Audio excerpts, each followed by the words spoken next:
نو د خاون خبرې به بار نه روباسي ګوري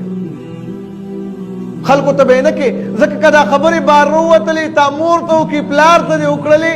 ځان ته دې په خپله باندې غم وکتلو خبرې مخکې ځي مور او پلار خو په بچي باندې خفه کېږي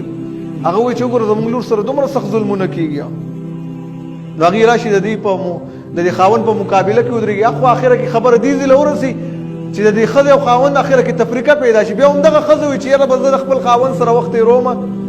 خو لیکن مور او پلار یې په هغې باندې بیا نه خوشحاله خبره داسې ځي له تلې چې د هغې ځای نه راواپس کېږي نه نو ښځه به دا شانتي نه کوي بلکې د خاوند د عیبونو حفاظت به کوي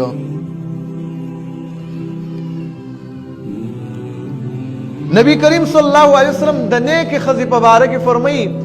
الدنیا كلها متاع ویل دا دنیا چې دا ټول چې متاع دا فیدې دي وخیر متاع الدنیا د دنیا غوره فایده چې ده المرأة الصالحه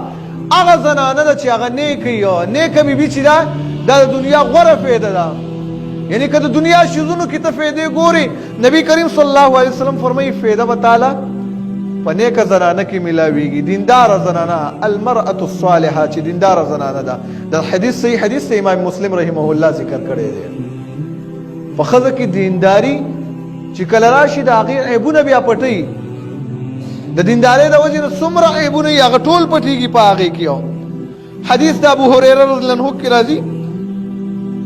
امام بیهقي رحمه الله ذکر کړی رسول الله صلی الله علیه وسلم فرمایي خیر النساء بهترین په زنانو کې التي هغه دي اذا نظرت الیها سرتک